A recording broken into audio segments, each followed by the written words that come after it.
Welcome to BL Stories, where romance, drama, and unforgettable boys' love come to life. Love knows no limits, and the best stories aren't always straight. Subscribe now and join our growing BL-loving family.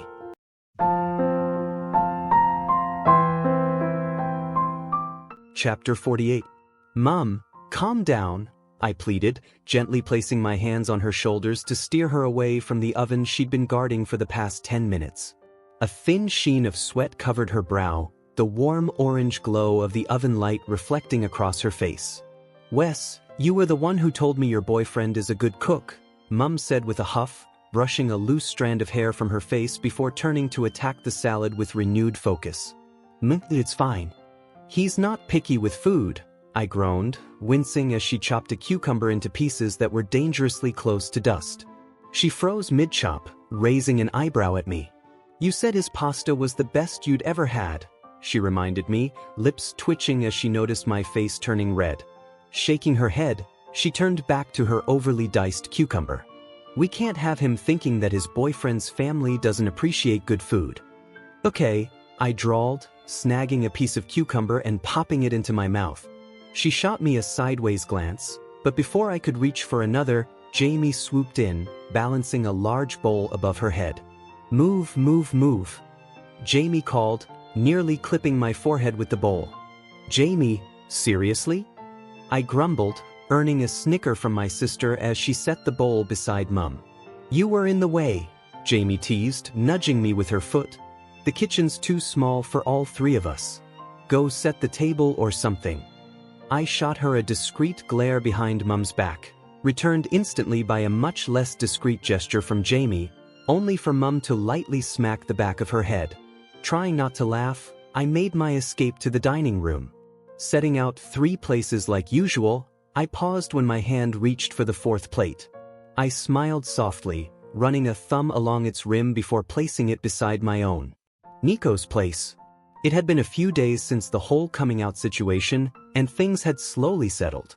It had taken Mum a bit of time to say the word boyfriend without hesitation, but she had warmed up enough to invite Nico for dinner tonight. Butterflies filled my stomach as I arranged the cutlery and napkins. My phone buzzed in my pocket just as I placed Nico's plate down. His name flashed on the screen, along with a video call request. I quickly smoothed my hair before answering. Nico's face appeared, his grin wide and contagious. Hey babe, he said, turning his camera to a full-length mirror. Is this okay? What? I blinked, confused, until he gestured toward his outfit. My clothes, he said, rolling his eyes good-naturedly. Do they look okay? He wore a crisp button-up and neatly pressed jeans, his damp hair combed perfectly into place. I couldn't help but stare. He rarely dressed this neatly, and for a moment, it felt like I was seeing him in a whole new light. Like what you see, Nico teased, catching my expression in the reflection. You're asking me about your outfit? I chuckled, embarrassed. Yes, he said with a shrug. I'm going to dinner at your house, Wes. I want to look presentable. It's important, especially since your family doesn't exactly know me well yet. He looked away, his voice softening a little at the end. My heart squeezed at his words. Nico, I said gently, you don't have to try too hard. Just be yourself. That's more than enough. He stared at me for a long moment before letting out a sigh and tossing the shirts onto his bed. Fine, he said, brushing a hand through his dark hair. Do I need to fix my hair at least? I laughed. You look great already. Calm down. You're being honest today, he teased, and I groaned. Okay, stop talking or you'll be late. And my mum doesn't like people who aren't punctual, I warned, grinning. You're just now telling me that? Nico said, eyes widening. Okay, I'm leaving now. See you soon. He hung up before I could respond, and I stared at my screen with a fluttering in my chest. From downstairs came a loud clatter, followed by Jamie's exaggerated yell, something about the food tasting like death. I couldn't help but laugh as I rushed back to the kitchen to help. Even if all I could do was carry dishes, it made me feel part of the chaos. The oven timer beeped, signaling the roast was done, and just as Mum opened the doorbell rang. He's here, Jamie yelped, nearly dropping the roasting pan. "Language, Jamie," Mum warned, then muttered the same word herself under her breath when she saw the kitchen's messy state. "Wes, let him in. But don't let him see the kitchen yet." "Got it," I said, smiling as I headed to the door. When I opened it, Nico stood there, hands in his pockets, looking both confident and nervous. The cool evening air framed him perfectly. "Hi," I whispered, stepping forward to give him a brief, warm hug. "Hi," Nico replied, smiling as he steadied me by the waist. "Are you going to invite me in?" "That depends," I said playfully, nudging my forehead against his. "What did you bring?" He grinned, revealing a dish he'd been holding behind his back. "Homemade tiramisu. A peace offering for your mum and sister." "Trying to impress them already?" I teased. He shrugged. "Maybe. What about me?" I asked. "No offering for me?" He leaned closer, lowering his voice with a playful smirk. "I don't need to impress you. I already did." My cheeks grew warm, and I quickly tugged him inside before Mum or Jamie could appear. "Welcome," I said, laughing softly as he looked around. He smiled back, his eyes gentle now. "Thanks, Wes. It's nice to finally be here." And just like that, the nervousness faded. For the first time that evening, everything felt right. Nico said thoughtfully as he walked over to a framed picture hanging on the wall. Since Dad had left a couple of weeks ago, Mum and Jamie had wasted no time removing his photos and replacing them with more of us. Mum had dug up old professional photos of Jamie and me from when we were little. The images were slightly grainy with age, but they still captured those innocent, happy moments. Nico scanned the wall, pausing when he spotted a photo of me. His face lit up instantly. "Oh wow," he said with a grin. "You were such a chubby kid, babe." "Thanks," I said dryly, giving him a shove with my shoulder. "Chubby but cute," he corrected, laughing as I pushed him again. Nico just grinned wider and slipped his arms around me from behind, stopping my half-hearted shoves. Resting his chin on my shoulder, he murmured near my ear, "Still really cute though." Before I could respond, a voice called out from behind us. "Nico!" Jamie's head appeared from around the corner. Her messy cooking clothes were gone, replaced with jeans and a knitted jumper. She smiled nervously, her gaze flickering from Nico's arms around me to my undoubtedly red face. Sensing her presence, Nico immediately dropped his arms and straightened up. From the outside, he looked calm, almost too calm, but I could feel the stiffness in his posture. His hand brushed mine lightly before slipping into his pocket, and I could tell he was nervous. Without thinking, I reached for his hand and gave it a gentle squeeze. Jamie noticed and hesitated for a moment before smiling, her expression softening. "I'm Jamie," she said, extending her hand toward Nico. "We didn't exactly get to introduce ourselves last time." She scratched the back of her neck awkwardly. I also wanted to apologize for what I said then. I was out of line. "Sorry." "You meant what you said," Nico replied with a small, understanding smile. "But you weren't wrong. It's fine." Jamie blinked, clearly not expecting that, but her expression quickly warmed, and she glanced at me with eyes that silently said, "Yeah, I get why you like him." "Anyway," Jamie said after a moment, stepping aside. "Dinner's ready if you two want to head in. Just, a warning, Nico." Nico's hand tensed slightly in mine. "Please don't expect too much from our cooking," Jamie finished with a laugh. "Wes told us about your kitchen skills. We can't really compare."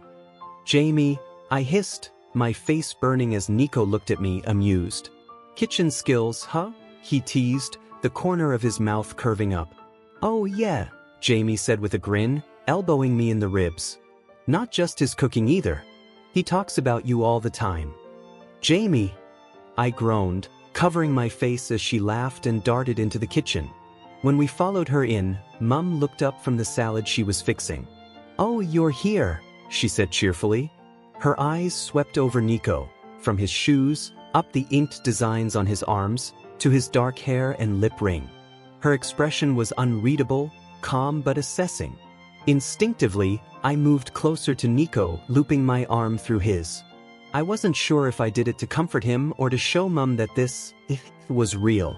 Whatever the reason, Mum's face softened almost immediately. Her small frame moved forward, and she smiled before giving Nico a quick, friendly hug. "You must be Nico," she said warmly when she pulled back. "I'm Leanne, Wes's mum. It's lovely to meet you. I've heard quite a lot about you." "Mum," I whined, but that only made everyone laugh. Mum, Jamie, and Nico together.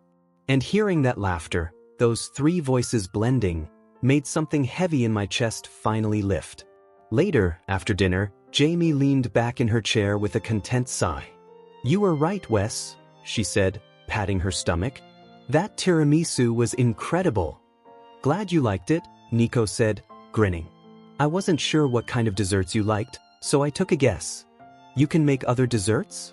Jamie perked up immediately, eyes sparkling.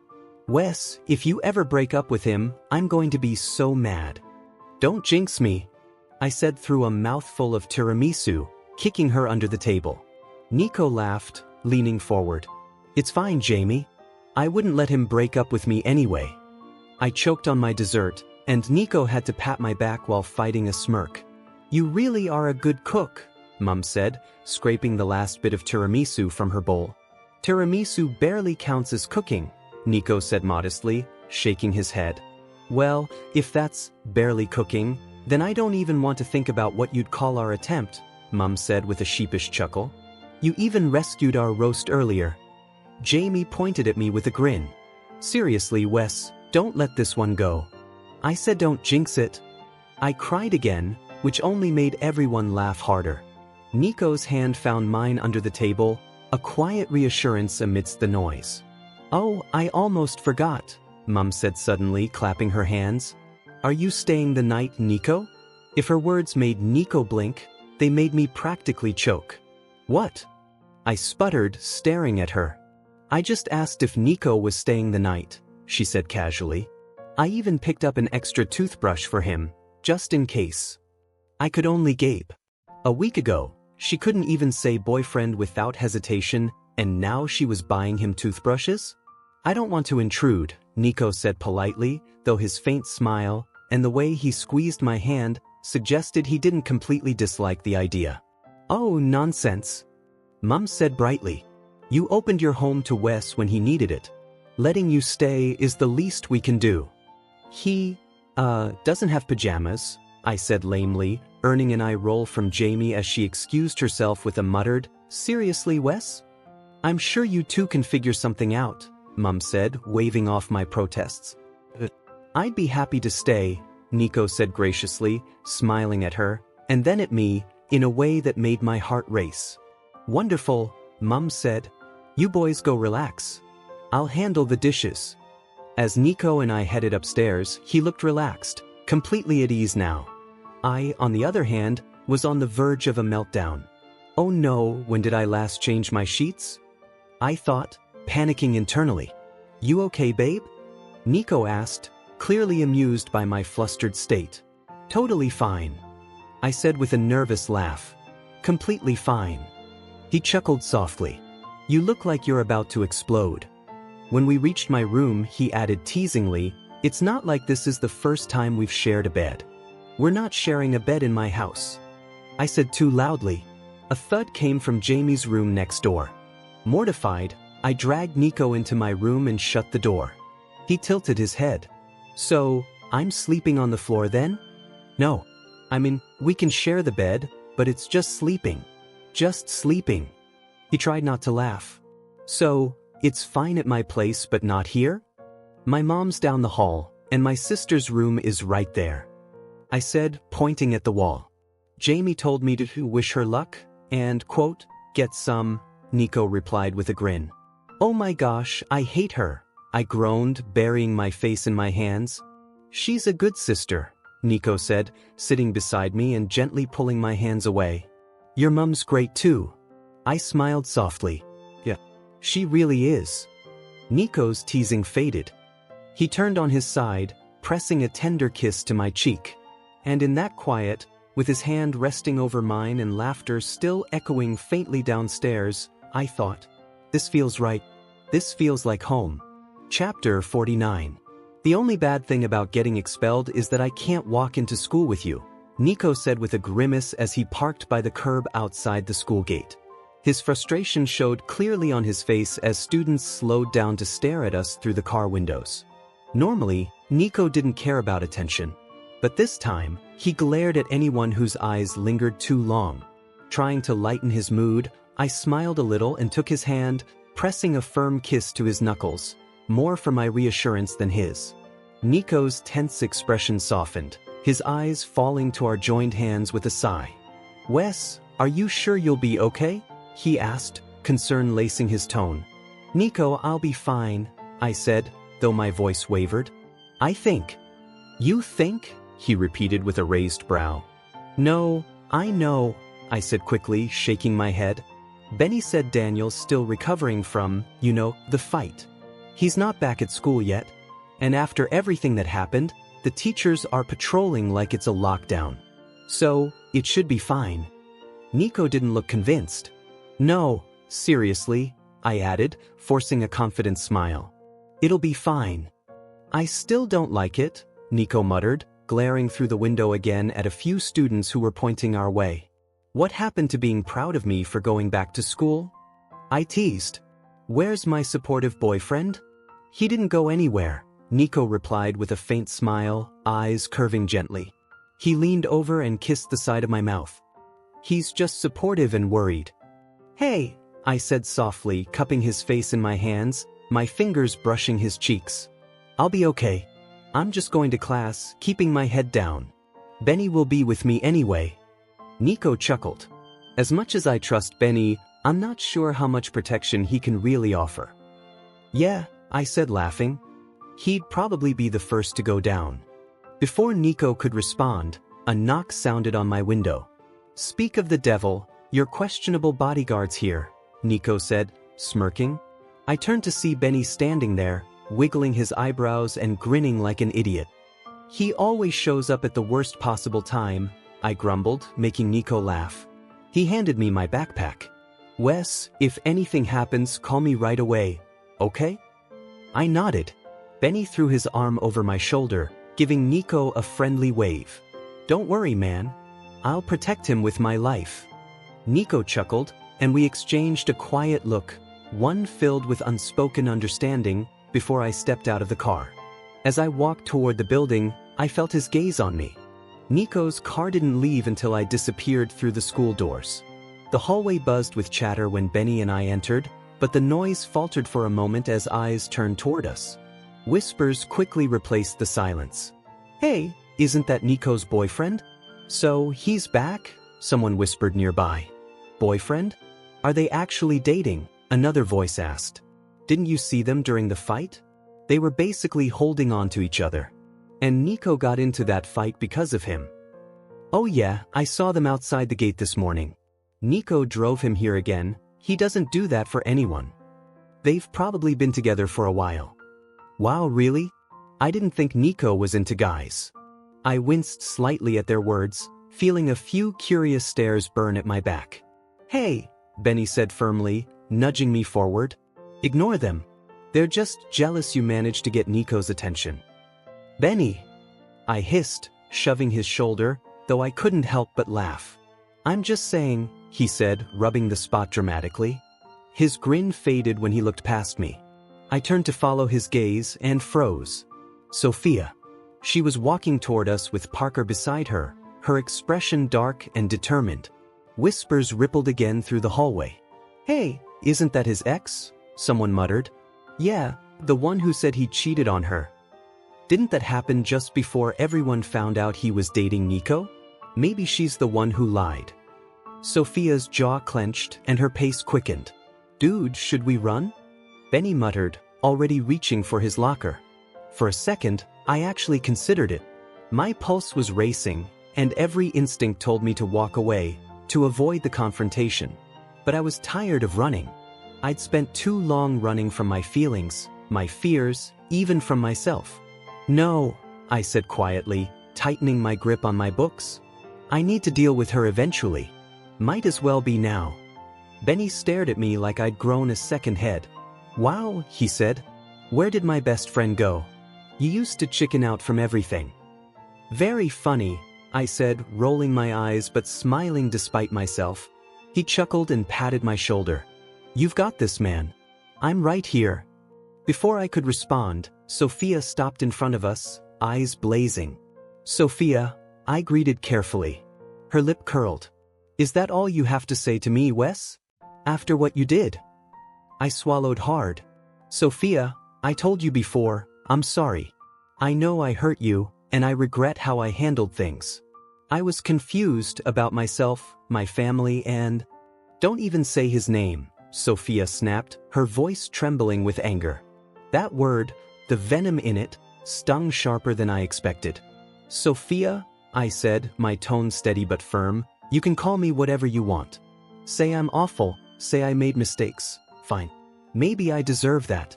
But don't talk badly about Nico. He doesn't deserve that. Her face went pale with fury. Boyfriend? She shouted, her voice echoing through the hall. Heads turned instantly.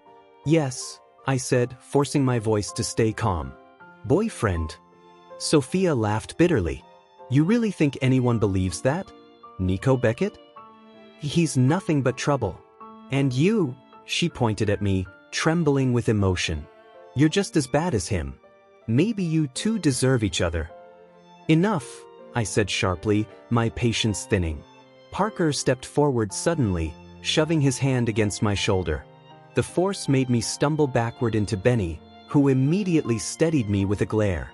Hey, what's your problem? Benny snapped, stepping between us. Wes should watch what he says, Parker said coldly, looking me up and down. I met his glare head-on. Funny. I could say the same to you. You and Sophia spread lies about me, and now you're angry that people found out the truth. Lies. Sophia shot back, her voice rising. Yes, lies, I said firmly. You told everyone we were dating, that I cheated on you. But we never even dated, Sophia. How could I have cheated? You're lying. Sophia cried out, stepping forward to push against my chest again, right where Parker had gripped me moments ago, a spot sure to bruise. We kissed, and been on dates. When have we been on a date? I blurted, disbelief written all over my face. We went to Nicoletta's together, just the two of us, Sophia said, her voice softening slightly. Sophia, that was just dinner as friends. You invited everyone else to come, remember? But they didn't come, she shot back as if it were obvious. We had dinner, just the two of us, so how is that not a date? I didn't think of it as a date. I thought I was having dinner with a friend, I said, my voice rising as I saw her eyes begin to glisten with tears. What about when we kissed? Sophia rubbed her eyes roughly. We kissed, so that means we. In what world does kissing someone automatically mean you're dating? I exclaimed, cheeks burning with a mix of embarrassment and frustration. If that were true, then by her logic, what would that have made Nico and me months ago? That one night didn't define who I was or what I felt. It wasn't that simple. Sophia, you need to calm down and think things through, I said firmly. Benny, standing beside me, nodded silently, his face mirroring my disbelief. Wes, you don't get to talk to me like that. Sophia's voice trembled with emotion. You lied to me and played with my feelings. You can't act innocent when you were sneaking around with him. When I saw you two at Nicoletta's, I finally saw the truth, and now everyone else knows too. So, it was you. Benny gasped, pointing an accusing finger. We weren't sure before, but now. You sent that picture around the school? I asked quietly, my voice shaking. I met her eyes and took a step closer. Was it you? So? Sophia stammered, stepping back, her voice shrinking. Everyone had to know. They had to see that you're not who you say you are. You outed me, I said slowly. My gaze locked onto hers so sharply she had to look away. Her eyes darted nervously around the hallway, meeting stares from every direction.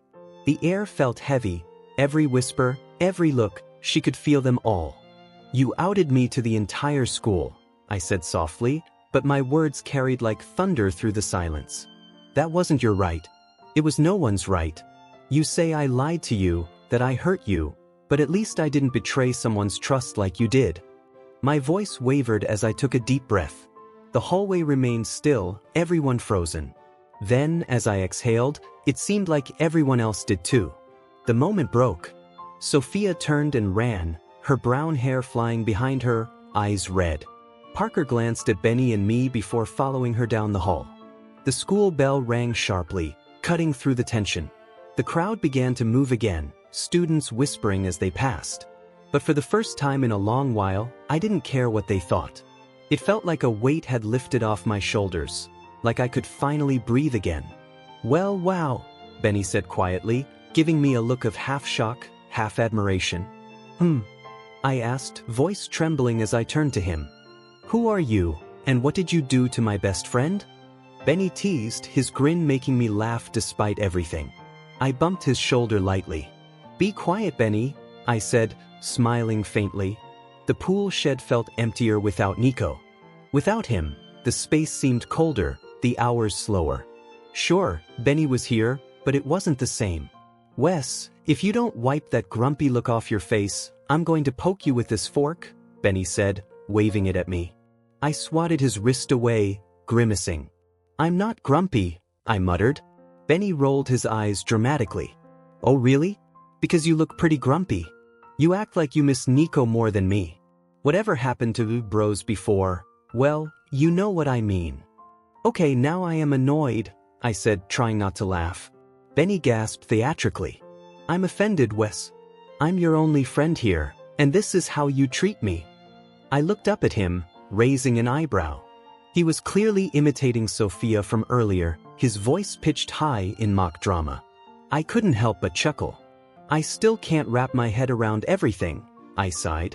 Benny nodded in agreement, still chewing his food. He opened his mouth to reply, but the shed door creaked open, making us both jump.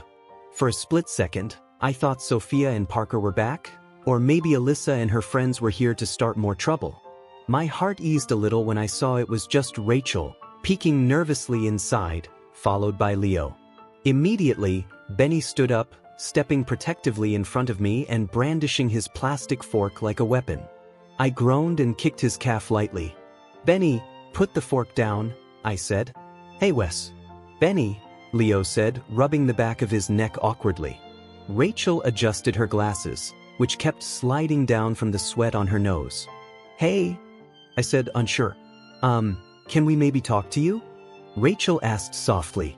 "Depends on what you want to say," Benny replied suspiciously, making Rachel flinch. "It's nothing bad, I promise," she said quickly, glancing at Leo for support. He sighed. "We're sorry," Leo said earnestly, "for not being there for you when everything with Daniel, Alyssa, and Sophia happened. We're sorry." "Really, really sorry," Rachel added, twisting her skirt nervously. "Oh," I said, unsure what else to do. Leo rubbed his forehead before continuing. "We only heard Sophia's side of the story, and she made it sound bad. She said you were dating and that you cheated, and honestly, we were shocked. But when everything came out, when people found out you were gay, and what really happened, we realized things didn't add up. If you two had really been dating, we would have known." Rachel nodded quickly. "And what she did with the photo, that was just wrong. We didn't think she'd go that far. We hope maybe we can still be friends. We know we messed up, but we really—" "Sure," I said simply. Both of them blinked in surprise. Benny laughed, sitting back down as if nothing had happened. "That's it?" Leo asked, confused. "Are you okay with us?" "Yeah." "You apologized, so it's all good," I said with a small smile. "Besides, we all make mistakes." "Speak for yourself," Benny said, pretending to be offended. I gave him a look. "You're literally the biggest troublemaker here." Benny gasped and threw a piece of broccoli at me with his fork. "You don't get to talk to me like that." We both burst into laughter. Leo and Rachel looked at us like we'd lost our minds, but soon they were laughing too. And for the first time in a while, it felt like maybe, just maybe, things were going to be okay. Chapter 50. "Oh my goodness, that's so adorable," Rachel gushed, tears welling in her eyes. Leo and Benny exchanged looks of mild horror, but I tried my best not to make eye contact with her as she practically swooned over my carefully edited version of how Nico and I met and how our relationship developed. This is even better than the romance books I read. Seriously, the girls in my book club would lose their minds if I told them how sweet you two are, she said dreamily. I'm sorry, what? Benny asked, giving her a puzzled look. My book club, Rachel repeated slowly, like we hadn't heard her right. When we continued to stare blankly, she huffed, pushing her glasses up her nose before looking at me again, her cheeks flushed pink, eyes sparkling. We all support your relationship. We think it's really cute. Especially Ingrid. You know Ingrid? We all shook our heads, but that didn't stop Rachel's excitement. She writes love stories online, Rachel continued breathlessly. She would absolutely faint if she heard how adorable you and Nico are. I mean, Nico cooking for you? The whole project partners to lovers thing? Oh my gosh, I'm about to cry. Before any of us could react, Rachel squealed and threw her arms around me. I'm so happy for you, Wes. Thanks, Rachel? I think. I managed, glancing at Benny for help. He just shrugged helplessly.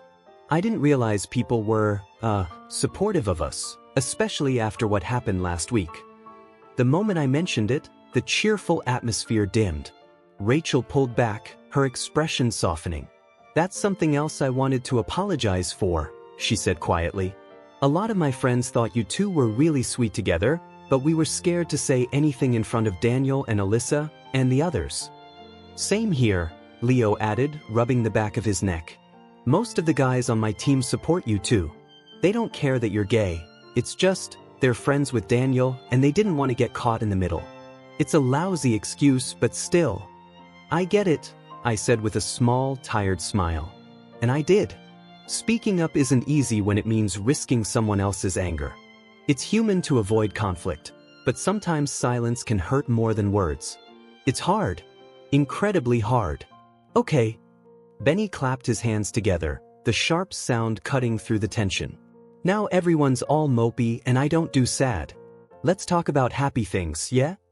Rachel giggled softly, and Leo shook his head, amused.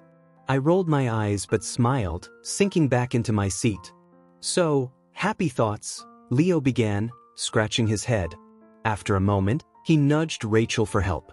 Her eyes widened with inspiration. The school formal, she said suddenly. Are you guys going? Oh no, I completely forgot about that, I said, eyes widening. Well, I didn't. Benny groaned, dropping his head in defeat. While you've been busy spending time with Nico, I've been trying to find a date. Pretending not to blush, I raised an eyebrow. And, did you find one? He gave me a deadpan look. Do I look like someone who's found a date? Take Jamie, I teased. Benny froze, actually considering it for a split second before shaking his head quickly. No way. We're supposed to be talking about happy things, not giving me nightmares. I probably won't go, I said softly. All three of them looked at me. I chuckled weakly. Nico can't go. He was expelled, remember? So, what's the point? Dude, Benny groaned, dramatically clutching his chest. You're ditching me. Again. What about loyalty? Brotherhood? The sacred friend code. Rachel and Leo laughed as Benny slid closer, trying to wrap me in an exaggerated hug. I pushed him away, half laughing, half exasperated. You're not really convincing me to go, Benny. If you don't go, then I can't go, he whined. Then don't go, I said simply. Benny collapsed in mock despair before suddenly perking up. Wait, the after party? We can go to that. It's not a school event, so Nico could come too. Come, Wes, live a little. Exams are coming up. This might be our last chance to have fun. His enthusiasm was impossible to resist. With a sigh, I crossed my arms and muttered, Fine, I'll go. Benny cheered, joined by Leo and Rachel. Benny pulled me into a suffocating hug, his blonde hair tickling my nose as laughter filled the room. For a moment, everything felt light again. Later that night, you two just don't get it, Benny complained from the floor at the foot of my bed. Nico sat comfortably against the headboard, scrolling through his phone with one hand, while the other rested across my stomach, warm and steady. I leaned back against his chest, absent-mindedly tracing my fingers along his arm. Every now and then, he'd rest his chin on my hair, a quiet smile curving his lips. Benny, noticing yet another affectionate moment, groaned loudly. "Guys, focus. I need help here." "You look fine, Benny," Nico said, amused. "The shirt and jeans are good enough." "Nico, just because you can wear a plain shirt and jeans to a party and somehow look perfect doesn't mean I can." Benny huffed, gesturing dramatically. I blinked in disbelief, my face heating up. "Benny!" Nico tried to hold back a laugh, shaking his head. "Are you trying to impress someone, Benny?"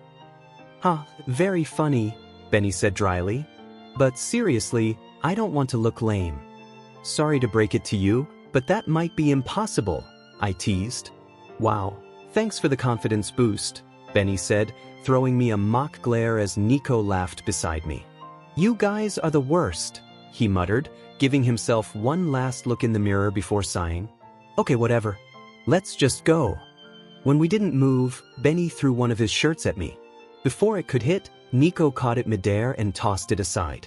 That only made Benny redder.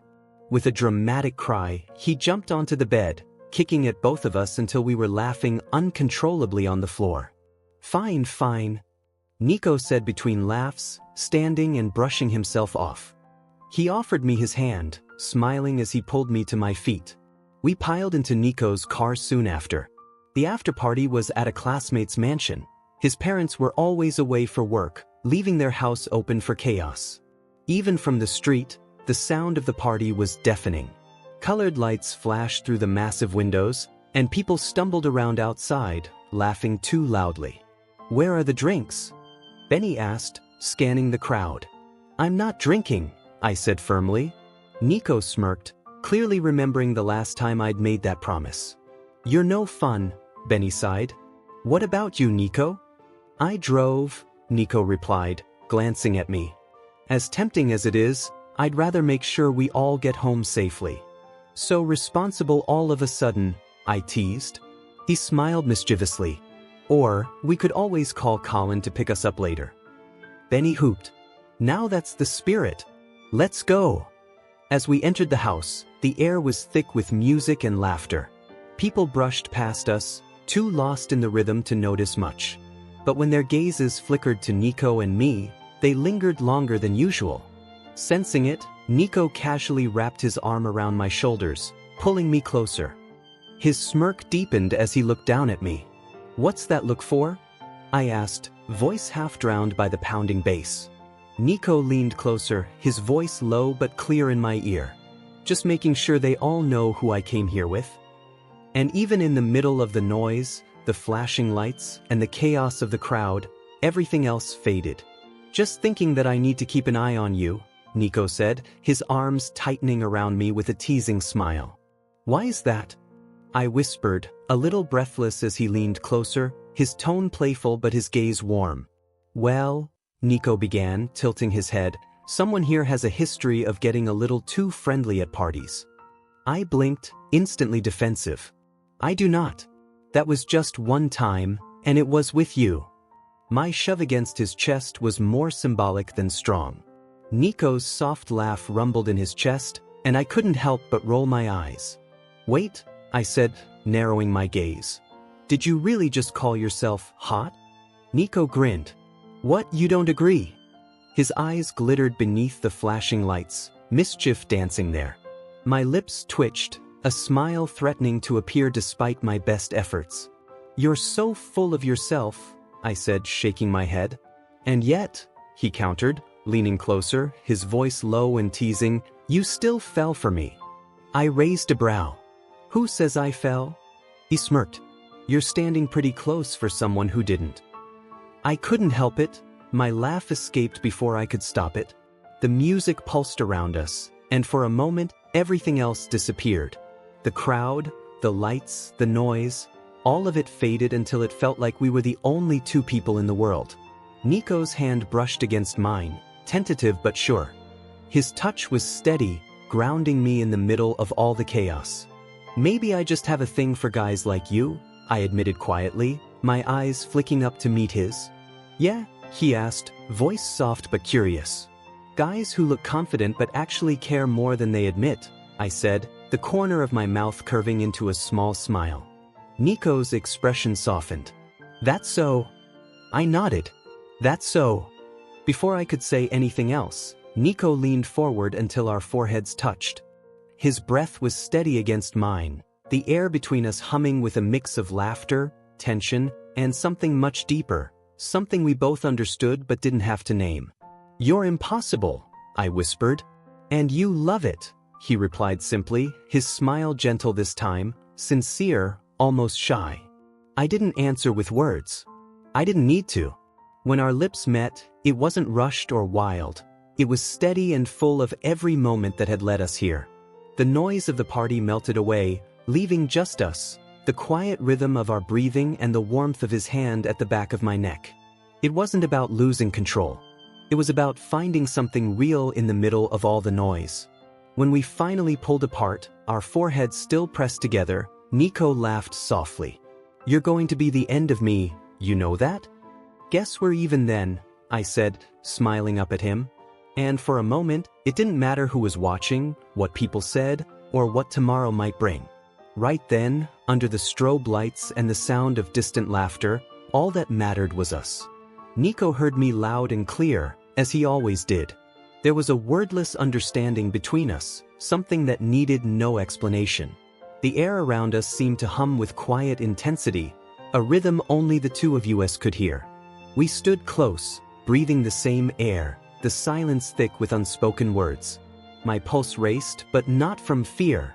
It was from knowing that this moment, whatever it was, felt entirely ours. When Nico finally reached for me, the world outside the study seemed to vanish. His arms wrapped around me from behind, his forehead resting gently against the back of my neck. I could feel his heartbeat, steady and grounding. The tension in the air softened into warmth, not wild or hurried, but full of something deeper. Connection. Trust. Understanding. Hey, Nico murmured quietly, his breath tickling my skin. You okay? I nodded, a small smile tugging at my lips. Yeah. Better now. We stayed like that for a long while, saying nothing, just breathing together. The steady sound of his heartbeat was enough to calm the storm inside me. When he pressed a light kiss against my shoulder, it wasn't about passion, it was a promise. A reminder that he was there. That we were here. Eventually, we found ourselves sitting on the floor, backs against the wall, our shoulders brushing lightly. Nico's hand found mine, fingers intertwining, and the quiet felt peaceful. After a few minutes, Nico let out a soft laugh, looking down at me with that familiar teasing spark in his eyes. What? I asked, smiling despite myself. Nothing much, he said, brushing his thumb over my knuckles. Just thinking this feels a little different from the first time. I gave him a mock glare. Different how? I mean, he said with a grin, I didn't have to get you tipsy to make you stay this time. You're impossible, I muttered, trying not to laugh. And you still love me for it, he replied easily. I shook my head, leaning against his shoulder. For a while, neither of us spoke. The noise from the party outside faded to a distant hum, leaving just us, wrapped in quiet, in warmth, in something that didn't need words. The moment broke when my phone buzzed harshly against the wooden floor. Nico sighed, crawling over to grab it. Benny's calling, he said, showing me the screen. Answer it, I said, still catching my breath. Nico handed me the phone, and the instant I pressed it to my ear, Benny's slurred voice came through loud and chaotic. You guys left me. Where are you? I winced, pulling the phone away from my ear. We're down the hall somewhere, the study, I said vaguely. Nico snickered beside me as he started buttoning his shirt, amusement dancing across his face. What? What's a study? Benny shouted. Is that in another country? Nico laughed so hard he nearly dropped his jacket. He's really gone, huh? Kind of reminds me of someone. Shut up, I said, elbowing him playfully. Benny's voice came through again, wobbling with laughter. Why are you so mean to me, Wes? I thought we were best friends. Snorting, I said, we're still best friends, Benny. Just tell me where you are. The pool, he announced proudly. It's warm. I want to swim. Nico and I exchanged a look, the kind that didn't need words. In an instant, we were on our feet and rushing out. The hallway outside was a scene of chaos. Partygoers were sprawled along the floor, half asleep or giggling in tipsy clusters. We dodged a few overturned cups before finally spotting Benny near the pool, tangled hopelessly in his own shirt. "Benny!" I called out. He turned toward the sound and immediately lost his balance. With a loud splash, he fell backward into the water. "Oh no!" I gasped, rushing forward as Benny flailed helplessly. Without thinking, I dove in after him, grabbing him under the arms and dragging him toward the edge. Nico reached out to help, pulling Benny to safety. Benny blinked up at us, dazed and drenched. "Why are you wet?" he asked before giggling. "Did you go swimming too?" "I want to go again." "Okay, that's enough," I said, squeezing water from my sleeve. "You're going home." "What? Why?" he whined, shaking his head like a soaked puppy. "But it's fun here." "No buts," I said firmly, though I couldn't help smiling at his stubborn pout. Nico, still grinning, glanced at me. "We could call Colin. He's good at dealing with this kind of thing." After a quick phone call, Colin arrived, looking far too cheerful for the scene that greeted him. "You guys look like you had fun," he said, chuckling as he eyed Benny's dripping form. He definitely did. "Too much fun," I sighed. "Thanks for coming, man." Colin laughed. "Don't worry about it. Happens every weekend. I've got him." As Colin wrestled Benny away from the pool, Nico's hand brushed mine. "He'll be fine," he murmured softly. "Colin's got him." "Yeah," I said, exhaling. "I just wanted to make sure." Nico smiled, stepping closer and wrapping his arm around my shoulders. "Come on, let's get you warmed up." I looked up at him, heart steady again. The mischievous glint in his eyes told me the night wasn't over yet, not for us, at least. And honestly, I was more than okay with that. Chapter 51. A few weeks had passed since the formal afterparty, and though the noise around me had finally quieted, a new kind of storm was on the horizon: exams. Surprisingly, I was grateful for it. With everyone buried in textbooks and flashcards, even the most devoted gossipers didn't have time to whisper about me and Nico or the whirlwind that followed us after that night. Even Benny, my always lively, unstoppable friend, had gone into full study mode, locking himself away at home to cram for history. His frustrated groans echoed through our group chats at 2 or 3 in the morning, which somehow made me smile. The holidays came quickly after all that chaos. 2 peaceful weeks where I didn't have to face curious stares, hidden whispers, or pointed glances from behind half-lifted notebooks. Surrounded by my close friends and my family, who had been nothing but supportive and patient, I felt lighter, free. There was no Daniel or Alyssa to worry about anymore. The truth about what they did had finally reached the teachers, and they had been dealt with. The tension that once clung to every hallway had lifted.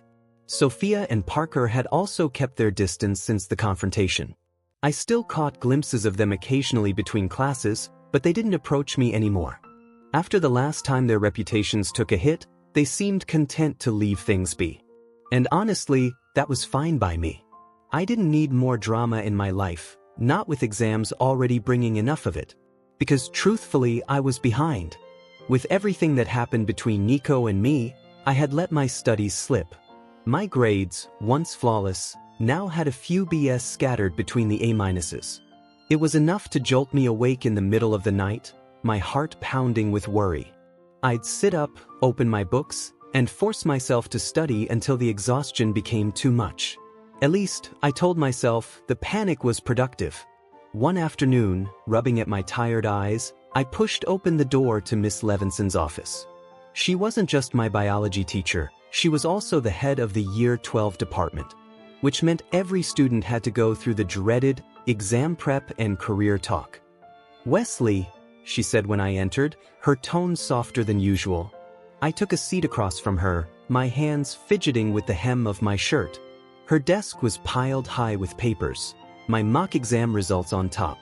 My stomach twisted as I spotted the familiar red marks. "You're one of the brightest students in your year," Miss Levinson began. "I've taught you personally, so I know how capable you are. These numbers show how you're doing, but they don't define you." Her eyes were firm but kind as she pushed the papers aside and leaned forward slightly. "My grades have dropped a bit," I admitted quietly. She sighed, though not in frustration, more in concern. "You've had a lot to handle lately. Things weren't managed properly last term, and for that, I'm sorry." Her expression softened further. "Even so, you're still one of the top students, Wesley. You hold yourself to a high standard, and that's a good thing. Keep that drive, and you'll be just fine. Your hard work will pay off." Her words lifted something heavy off my chest. "Thank you," I murmured, genuinely relieved. "Now," she said, picking up her pen again, "let's talk about your plans for after graduation. Any thoughts since our last meeting?" I hesitated, then smiled faintly. "I think I want to study science." Her face brightened. "Excellent choice. Science opens a lot of doors. Do you have a specific path in mind?" I hesitated again, my cheeks warming. "Maybe teaching. Biology, mostly." Her eyes lit up. "Ah, a future teacher? You'd be great at that." She grinned, a real, unguarded smile that surprised me. "If I didn't encourage you, I'd be doing my own profession a disservice." We both laughed softly. After a few more words of encouragement, she nodded toward the door. "You're free to go, Wesley. When you step out, please send the next student in. And," she sighed dramatically, "God help them." I couldn't help but laugh as I stood. "Thank you, Miss Levinson." "Happy studying," she said warmly. "Nico, 10:45 a.m. It's been a while. I miss you, but when will you be free today?" Wesley, 11:46 a.m. "I miss you too. These practice exams are draining me. Maybe 6? Nicoletta's?" "Nico, 1:24 p.m. Yeah, I should be able to make it at 6. Wesley, 5:46 p.m. Heading to the restaurant now. You off work yet?" Wesley, 5:59 p.m. "I'm here. Want me to get us a table?" Wesley, 6:01 p.m. "Never mind, they don't seat people until everyone's here. I'll wait outside." Wesley, 6:17 p.m. "Nico?" My thumb brushed over Nico's profile picture as I sat on the bench outside Nicoletta's, tapping my foot against the cracked pavement. The air carried the faint smell of smoke and exhaust. Headlights from passing cars flashed against my eyes as I blinked up at the night sky slowly darkening above the city. A pair of soft giggles drew my attention. A couple walked past me hand in hand, leaning close, laughing about something only they knew. They paused at the door, shared a small kiss, and slipped inside together. A quiet ache tugged at my chest. I wanted that, the warmth, the closeness. I wanted his hand in mine. But Nico wasn't here. 6:43 p.m. My last message still sat unread. The tiny gray check marks burned into my screen. I shifted on the bench, my legs sore from sitting for so long. It had been almost a week since I last saw him. Between exams and his extra work shifts, finding time together had become rare. His coworker had been sick, and he'd been covering for them at the bar. Then, when his boss at the garage needed help caring for her elderly mother, Nico volunteered to take more hours there too. He never said no to work. It was something I admired about him. His drive, his reliability. But it also meant we barely saw each other anymore. When he was around, my focus melted away. All I wanted was to be with him. So, I told myself that him being busy was a good thing. More time for me to study. At least, that's what I believed most days. But not tonight. Tonight, I'd spent almost an hour waiting outside a restaurant, hoping to see him rushing toward me with that sheepish grin I loved so much. And as the sun dipped below the rooftops and the light faded from gold to gray, I felt something heavier than frustration settle in my chest, disappointment. I glanced at my phone one more time. 6:58 p.m. Still nothing. My fingers tightened around my phone as the first thought crossed my mind. What if he's not coming? Wesley, 7 p.m. I get that you're busy, but you could have at least messaged to say you weren't coming. I'm going home to study. The heavy feeling in my chest spread into my fingertips as I hit send, the words sharp and cold on the screen. My jaw tightened as I stood up, shoving my phone into my pocket. The bus ride home was quiet. The The walk from the stop was colder than usual. By the time I stepped into the kitchen, my body felt numb. My hands moved automatically, making instant noodles for dinner. The sun had already disappeared. My stomach churned with hunger and frustration, but my throat felt dry. I had no real appetite, yet I forced myself to finish the bowl, the salty broth going down like sandpaper. "Wes!" Jamie's voice called. Moments later, she appeared in the doorway, our dog Jojo trotting beside her. She raised an eyebrow before filling Jojo's bowl. The Labrador brushed past my legs happily, tail wagging as she devoured her food in seconds. I mumbled, not looking up. Jamie frowned, then walked over and placed her hands on my shoulders. "What's wrong?" she asked softly, giving my shoulders a light squeeze. "Nothing," I muttered, stirring the over-soaked noodles. Jamie snorted quietly behind me but didn't push further. Her hands rested on my shoulders, warm and steady, a wordless way of saying I'm here. I gave her hand a small pat and turned, forcing a tired smile. "Just stressed about exams." "Ah," Jamie said knowingly, beginning to massage my shoulders again. "Well, if it makes you feel better, I survived mine. And I'm not exactly what you'd call a genius." I let out a laugh despite myself, and Jamie gasped dramatically. "Hey, you're supposed to disagree with that," she said, pretending to be offended. "No, my brilliant sister, you're actually super smart and I want to be just like you. You know, something like that." I shook my head, smiling a little wider as she ruffled my hair playfully. "Seriously though," Jamie said, her voice softening. "Right now, it might feel like there's no light at the end of the tunnel, but you'll get through it. You always do." Her words hit something deep inside me. My throat tightened, and I quickly muttered a small, "thank you," before excusing myself to my room. As I entered, the walls were dark and quiet. I turned on every light, but it didn't seem to make a difference. The brightness couldn't reach the heaviness in my chest. Sitting down at my desk, I opened my math textbook. The clock read 8:04 p.m. I tried to focus, but the numbers blurred. My eyes stung. Before I knew it, tears had spilled over. It took nearly an hour before I could calm down again. An hour of letting everything out. The frustration, the disappointment, the exhaustion. My eyes felt raw. My pillow was damp. I'd yelled into it until my voice cracked. I hadn't checked my phone since I'd gotten home. It had probably died by now, lying face down on my bedside table. Part of me knew Nico must have seen my message. Maybe he'd replied, maybe even apologized. But I couldn't bring myself to look. I didn't want to know. "Focus, Wes," I whispered, shaking my head and turning back to my notes. I buried myself in equations, letting the repetition take over. The rhythm of my pen scratching against paper, the click of the calculator, it all drowned out the noise in my mind. Then came a soft knock on my door. "Knock knock." I sighed. "You can come in, Jamie," I called, not looking up. The door opened. Footsteps approached. A plate of cookies landed beside my elbow, along with a mug of steaming tea. "Thanks, Jamie," I said absently, finishing a line of numbers before glancing up, and froze. A quiet gasp slipped from me. It wasn't Jamie. Nico stood in front of me, his tall frame blocking the light. My chair rolled back as I jumped, the wheels rattling loudly against the floor. Catching the runaway chair with one hand, Nico steadied it and pushed it back toward my desk, his eyes never leaving mine. They were unreadable, a mix of worry, frustration, and something else I couldn't name. My gaze dropped to the floor. "What are you doing here?" I asked, my voice low but firm. He hesitated. "You didn't answer my calls or messages," he said quietly. His tone wasn't angry, but it wasn't apologetic either. I crossed my arms. "I was studying," I replied. "You know I keep my phone on silent when I do. Plus," I took a breath, my chest tight. "You didn't reply either. I waited for you, Nico. For an hour."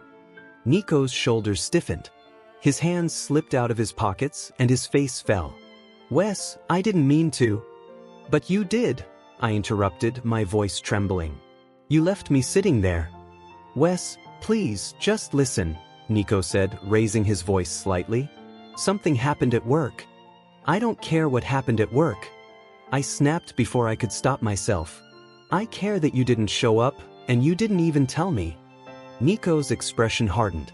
If you just let me finish, he said, his voice growing louder, I'd tell you that it wasn't something I could control. A customer came in yelling about being overcharged. Normally Shelley handles those things, but she wasn't there. It got out of hand. He paused, as if expecting me to understand. But I couldn't. Not yet. Not when the memory of waiting outside that restaurant still burned in my mind. That's your excuse? I asked, my voice shaking. That some customer was angry? You couldn't have sent one quick message in all that time? That's work, Wes. Nico burst out, frustration spilling through his tone. I'm trying my best, but I can't always text you in the middle of chaos. I stared at him, my heart pounding. It would have taken 10 seconds, I said quietly. 10 seconds to tell me you weren't coming. Nico exhaled sharply, his jaw tense. That's rich, coming from you, he muttered, his tone suddenly colder. My eyes widened. What's that supposed to mean? Oh, right, Nico said, one brow arching in irritation. So you're just going to forget that the other day, you promised to call me after finishing your, what was it, mock English essay? But you didn't. Because you forgot? Or because you decided to start another practice essay instead? I even swapped breaks with Colin so I could take your call. Guess that time went to waste. You're seriously bringing that up now? I shot back, rolling my eyes in frustration. Fine, if we're airing everything out, then let's not forget when you ditched me during the holidays to go out with Isaac. Isaac, Nico. He literally hurt me and you're still spending time with him. I wasn't hanging out with him specifically, Nico said, his voice rising, echoing off the walls. I was with my friends. Yes, I have problems with Isaac, and no, I didn't talk to him that night, but the others still consider him part of the group. Colin still does too. Well, I told you I don't like you hanging around him, I said, my voice shaking with anger. He's awful. Nico's eyes flashed, and he took a step toward me. My instinct was to step back, to run, but I didn't. It was Nico. I forced myself to stay where I was, even as my chest tightened. You're my boyfriend, Nico said, voice low and tense. But that doesn't mean you can decide who I can or can't be friends with, Wes. Oh, so now you're friends with him? I snapped, bitterness slipping into my tone. That's not what you said before. Nico groaned, running a hand through his hair. That's not what I meant, and you know it. You're overreacting right now. Sometimes, Wes, you can be really difficult. You're driving me crazy. His words hit me like a slap. My breath caught, my anger fading into something small and heavy. Well, sorry you got stuck with such a terrible, annoying boyfriend, then, I said, my voice cracking despite my effort to hold steady. Sorry for being ridiculous, for caring too much, for being controlling. The anger I'd been holding onto drained away, leaving only an aching emptiness. Nico's expression softened. His mouth opened slightly, but no sound came out. I let out a shaky laugh, rubbing my wrists together to hide the tremble in my hands. I'm so stupid, crying all the time like this. No wonder I get on your nerves. I tried to stop the tears, but they slipped down my cheeks anyway. I wanted to stay angry, to make him understand how hurt I was that night, sitting alone on that cold bench, waiting for a call that never came. But instead, here I was again, falling apart. Not out of anger, but because I missed him. Nico didn't say a word at first. I couldn't see his face, my hands were covering mine, but I could feel the silence between us growing heavier. Then, suddenly, his hands were on my shoulders.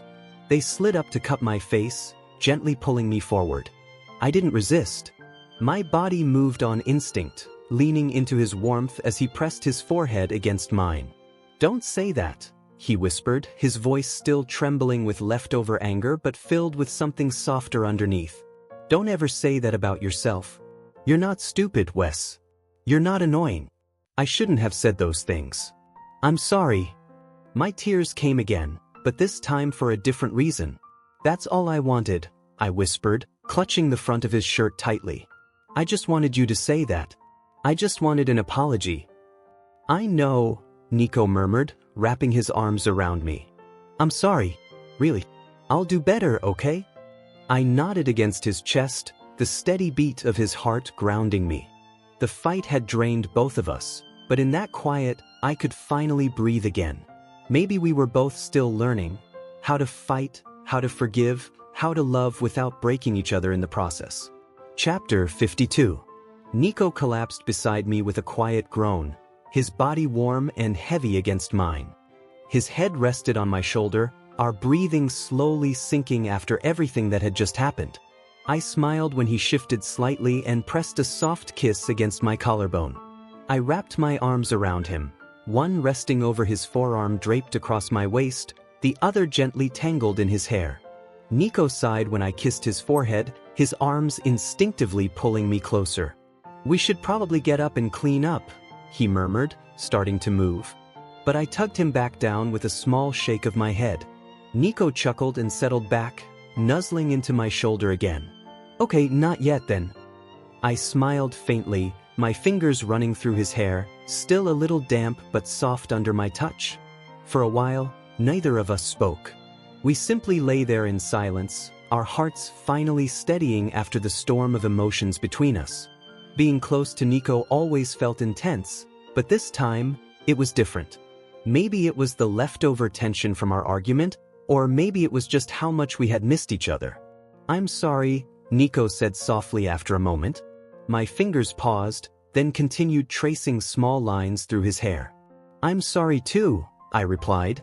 Nico's hand, resting on my stomach, drifted to my chest, his fingers absent-mindedly drawing patterns on my skin.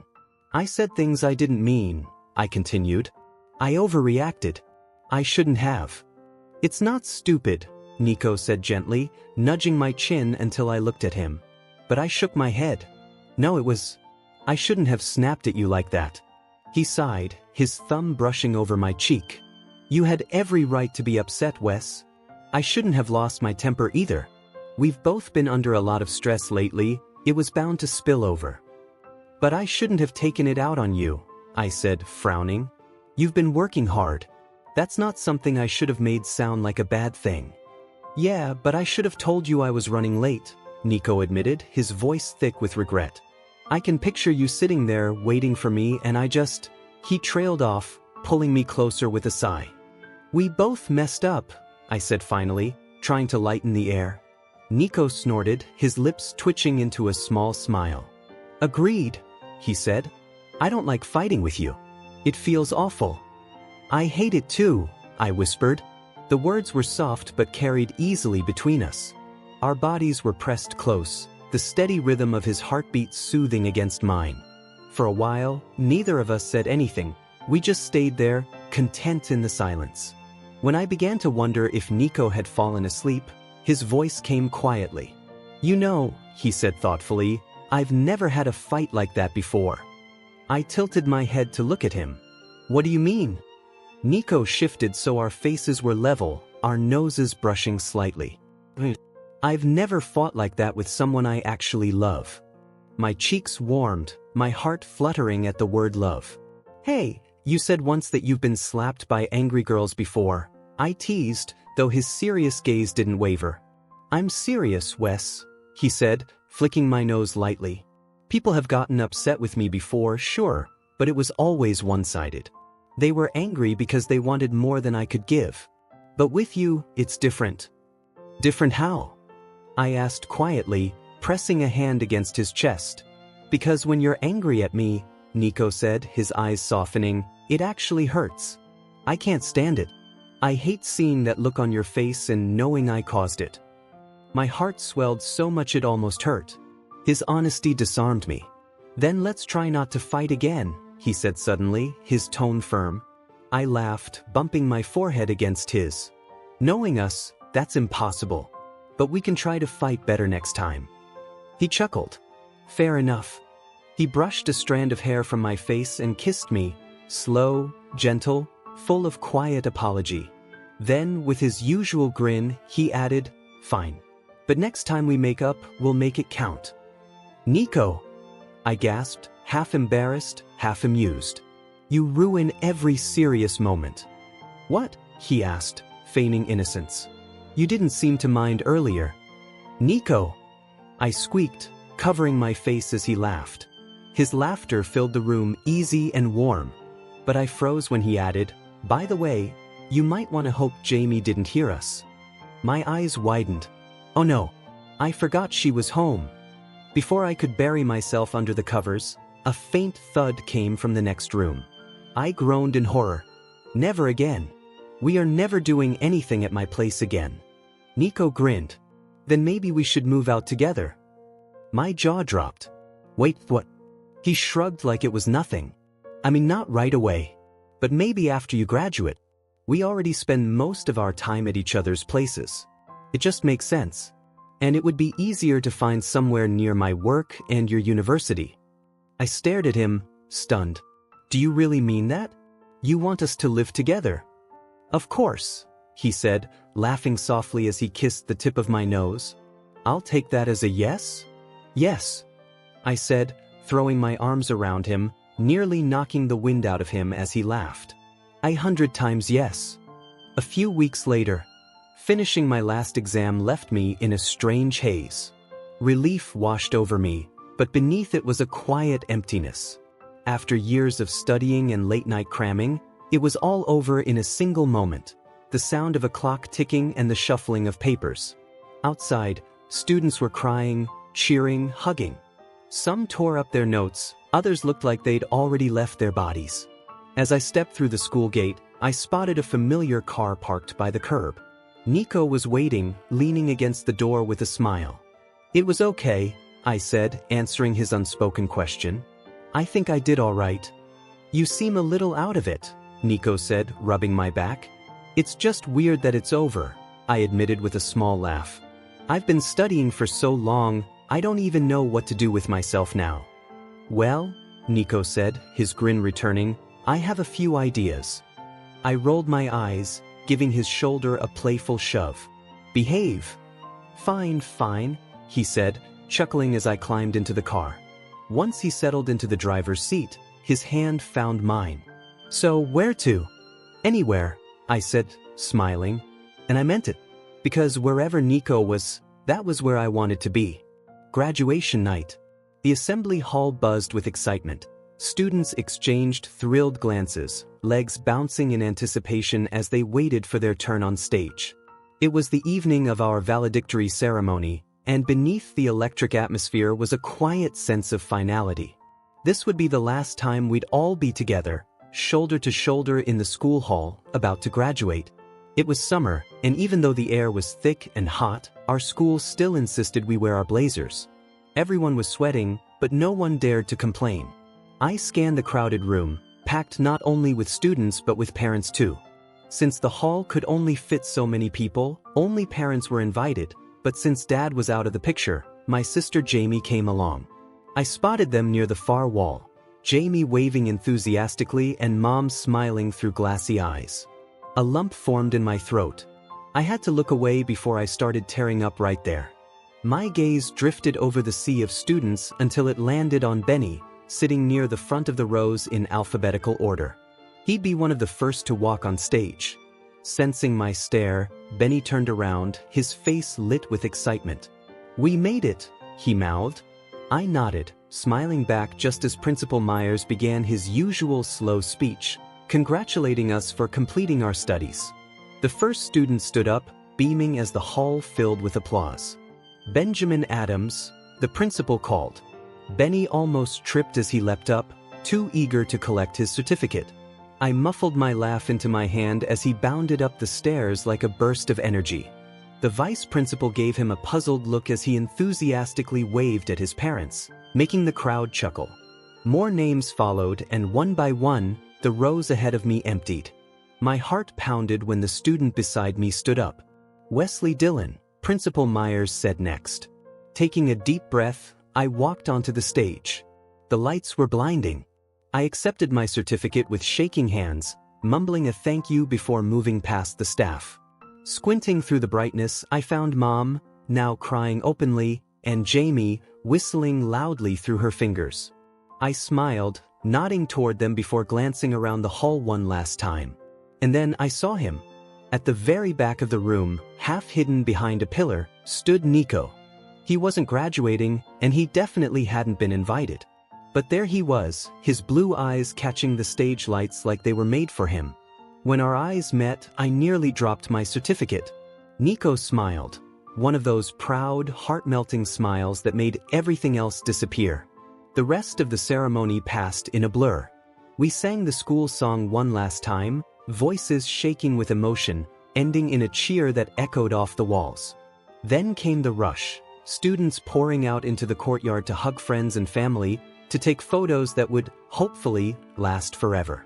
I found my family quickly, Jamie draping her arm around me as Mom cried and snapped photo after photo. I smiled for the camera, but my eyes kept wandering, scanning the crowd for one person. Jamie noticed. "Your boyfriend's over there, Wes," she teased, her grin annoyingly smug. "We've got enough photos. Go on, he's waiting." "Thanks," I muttered, rolling my eyes to hide my blush. I gave Mom a quick hug and waded through the crowd toward Nico. He was standing near the edge of the courtyard, trying not to draw attention from teachers. When our eyes met, he grinned, and then he started stepping back. 1 step, 2 steps, 3. "Really?" I muttered, furrowing my brow as he turned around and broke into a jog. "Nico, slow down," I called, but he only laughed, waving for me to catch up. By the time I reached him, panting, I slapped his hand away in mock frustration. He only laughed harder, catching my hand and lacing our fingers together. "Follow me," Nico said, tugging me along. "Where are we going?" I asked, still out of breath. He winked. "Isn't it obvious?" We turned down a quiet path behind the cafeteria, lined with shrubs and stray weeds. The faint smell of chlorine in the air gave it away. "The pool." "Of course. I'm not going to miss much about this place," Nico said softly as we reached the pool shed, "but I'll miss this." Instead of going for the door, he led me around the back wall, where he fiddled with a broken latch on a window. "Okay, so you're dragging me behind the shed to what, murder me?" I joked. Nico laughed, pushing the window open. "I've always wondered why we only hung out in the storeroom when the pool was right here. Maybe because we'd get into trouble if they caught us," I said, crossing my arms. "Relax, Mr. Ducks of the school," he teased, smirking. "You've graduated, you can't get detention anymore." He wasn't wrong. I grinned as he helped me climb through the window, my blazer snagging slightly before I landed on the tiled floor with a soft thud. The pool area was dim, moonlight streaming through the high windows, casting ripples of silver across the still water. Nico joined me quietly, his footsteps echoing as we walked to the edge. The air smelled faintly of chlorine and summer. He looked at me, his expression softening. "This feels like the end of something," he said, voice low. "Yeah," I murmured, meeting his gaze. "But also, the start of something new." He smiled, brushing my damp hair from my forehead. "Congrats on graduating," he said warmly. "Thanks," I replied with a grin. "Couldn't have done it without you." Nico's laugh echoed across the empty room. Then, without warning, he gently pushed me forward. I fell into the pool with a splash. "Nico!" I sputtered as I resurfaced, laughing. "You're impossible." He laughed so hard he could barely breathe. I splashed water at him in retaliation, and seconds later, he jumped in too, water exploding around us as he resurfaced beside me. We floated there together, the world quiet except for our laughter and the gentle lapping of water against the pool's edge. After a while, Nico pulled closer, pressing his forehead against mine. "I'm really glad I met you," he whispered, his words calm and sincere. "Me too," I replied, my voice thick with emotion. "I'm so lucky to have you." And I meant it. Everything was about to change, new beginnings, new fears, new adventures. But as the moonlight shimmered across the water and Nico's hand tightened around mine, I knew one thing for sure. Whatever the future held, we'd face it together. Boys, it's plug. 10 years later, sitting cross-legged on the floor by the coffee table, I let out a long sigh. My legs were crammed under the smooth glass surface, surrounded by stacks of papers and half-empty mugs of tea. I took off my glasses, rubbing the bridge of my nose before leaning back against the couch behind me. The apartment was dim, lit only by a copper floor lamp that bathed the room in a soft, amber glow. Aside from the faint scratching of my pen against paper, everything was quiet. It had been 10 years since I graduated high school, and just over that since Nico and I first met. We'd been living together for the past 4 years now. Our relationship wasn't perfect. No relationship ever is, but we'd learned how to grow through the rough patches together. Our paths sometimes drifted, but they always found their way back to each other. I couldn't imagine a life without Nico, and I knew he felt the same. After everything, it seemed only natural that I ended up in science. What surprised most people wasn't that I studied it, but that I decided to teach it. Now, as a biology teacher surrounded by energetic, and sometimes chaotic, students, my high school days felt like a lifetime ago. Still, every now and then, something, a sound, a smell, a line in an essay, would take me back in time with startling clarity. Smiling faintly, I looked down at the papers in front of me, nostalgia curling at the edges of my thoughts. "So, when are you free so we can do this experiment?" "Just a sec," Alyssa said, distractedly typing on her phone. "It's fine," I muttered sarcastically, balancing my books in one arm. "It's not like I have anywhere to be." "I'm free this weekend," came a familiar voice. Both Alyssa and I turned. Nico was watching me, that small, knowing smile playing on his lips. "We're swapping partners," he said casually, holding up a piece of paper. "Let's go." The memory faded, replaced by the quiet hum of the apartment. Without Nico, the place felt a little empty. He'd been busier than ever lately. After years of determination, Nico had finally opened his own restaurant. It wasn't big, and the space needed a lot of work, but it was his dream come true. I was proud of him, but it also meant I saw him less and less these days. Slapping my cheeks lightly to shake off the melancholy, I returned to my papers. My laptop pinged with a new email, and when I saw the sender, my heart skipped a beat. Neil Dillon, my father. We hadn't spoken for years after he left our family when I was 17. It was Nico who convinced me to reach out again. I had resisted, still bitter about the past, but his words had stayed with me. "He's still your dad. My relationship with mine is gone, but you might still have a chance. You'll never know if you don't try." So I tried. What began as a short, cautious email became a slow but steady exchange of messages.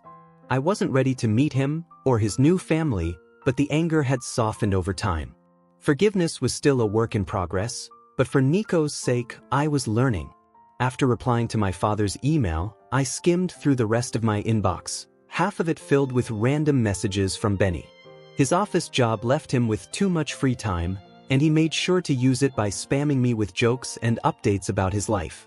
He hadn't changed much, except that he now had a degree, a partner, and a sense of responsibility, thanks, in large part, to Colin.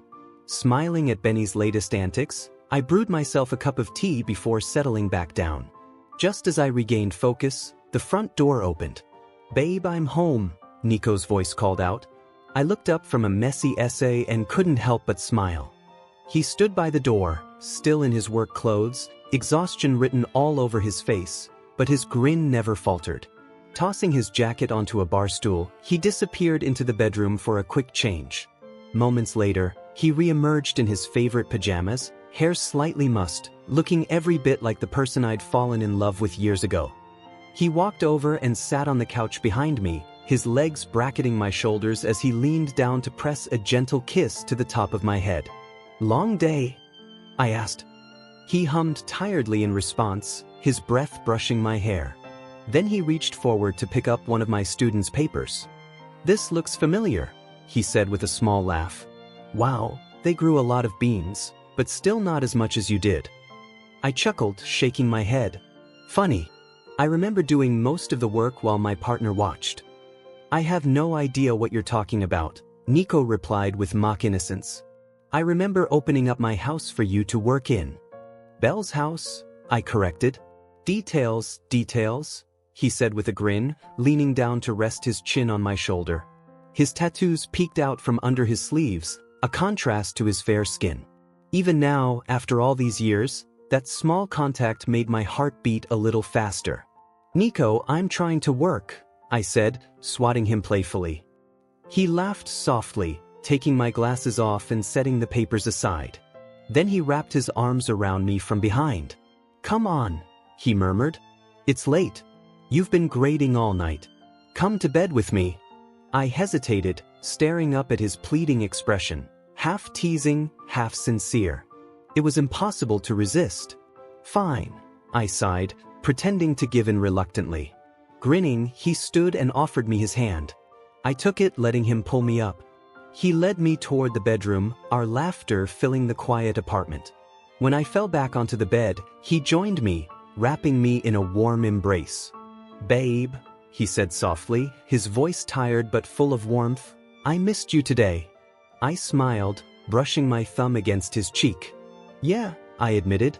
"I missed you too." He closed his eyes and let out a small breath, holding me close. In that quiet, I could hear the rhythm of his heartbeat, steady and familiar. No matter how much time passed or how hectic life became, moments like this, simple, peaceful, and full of love, reminded me that I had everything I'd ever needed. Because at the end of every day, no matter where life took us, I always found my way back to Nico. Boys.